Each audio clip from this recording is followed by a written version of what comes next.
So why are hybrid meetings a little bit more difficult than the kind of meetings that we've had in the past? In the near past, we've had a world of virtual meetings for everybody when we were locked down.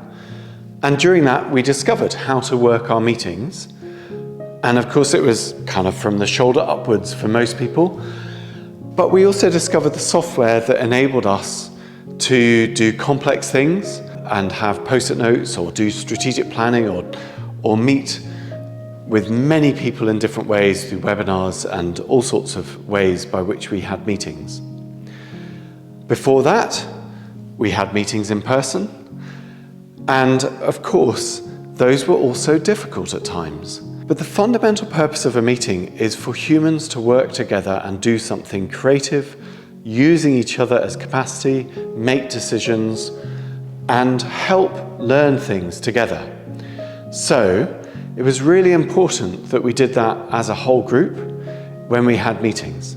It's true in the future, and actually hybrid meetings is just some people are in a room and other people are wherever they are, remote from that room. And it brings that together, which means that we need to plan our meetings to work well, because you have to plan for what sort of kit you're going to use for the auditory. How's that going to work for one auditory space across all of those spaces?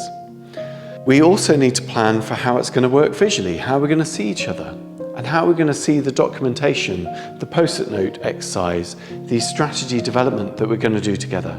How's that going to work visually so that everybody feels they can be included? And that also includes people in the room, because you might think, oh, well, we'll just use Jamboard and we'll use post-it notes on Jamboard because everyone can quickly get into that. And that makes sense, but how are the people in the room going to do the Jamboard exercise if they haven't got keyboards or access to a device when they're in the room? So just a little bit of thinking means that we plan the activity within the meeting. You can do voting by hands up, but you could do voting in a more complex way using Mentimeter, and it will be quicker to plan that and have that happen in your meeting. That's what we're talking about in hybrid meetings. It's a blend of things, and that's why we prefer to call these blended meetings, because there's the social system, the humans in smell vision, getting together, doing what they're doing, and benefiting from that. And actually, there is also the blend of the skills and the roles and the types and the technology and the planning and the effort and the facilitation.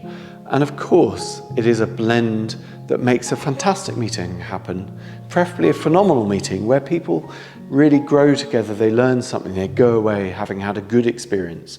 That's what we're aiming at. And that's really important from where we're at now, where not all meetings have ever been ever good, and where people have been excluded for reasons of poverty or reasons of disability or reasons of just bias. That's not what we want. We want a blend that creates great meetings.